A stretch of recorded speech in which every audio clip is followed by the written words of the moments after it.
I'm going to identify 4 reasons for the seasons. Of course, a lot of this could be review for some of you, but we'd start off with revolution as our first reason for the season. Revolution, of course, the Earth revolves around the Sun. That voyage takes 1 year, 365.25 days. The 0.25 days explains the leap year, the reason why we have it. And we're currently moving at 66,000 plus miles per hour, but of course we don't feel that because of the pull of gravity.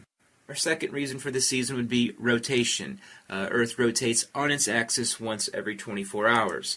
One of the things is we have, at all times on Earth, we have 50% day, 50% night. And so that line that separates 50% day from 50% night is what we call the Circle of Illumination. And so the Circle of Illumination is the edge that divides half of the Earth with daylight. Building off of our Earth-Sun relationships image here, we can now add the fact that we have the Circle of Illumination. We've got the one half of the world that's at night, and the other half that's currently in the day.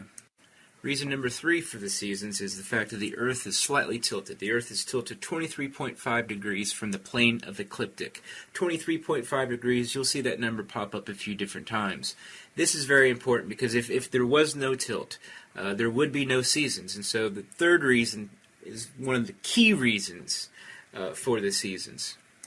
Here we have Earth at a 0-degree tilt, and so it's perfectly straight up. And so what I said, Earth, I'm going to tilt you 23.5 degrees. And this is the result.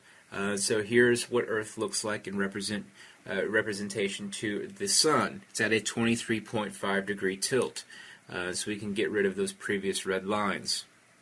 The fourth and final reason for the season is axial parallelism. And the idea here is a little bit more complicated as words, a little bit easier to understand if we actually can see an image, and we'll do that on the following slides.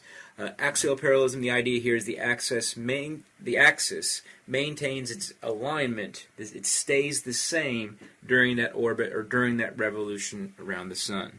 We use this to explain axial parallelism, and so we'll pick 4 different times throughout the year to show this. And so as Earth orbits around the Sun, the axis, the tilt remains the same. It does not change.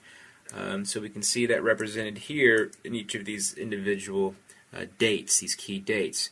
And so axial parallelism. And so if you look at, think of the axes, and each of these they're parallel. And so the white lines indicate kind of these parallel lines to each other, thus the name axial parallelism.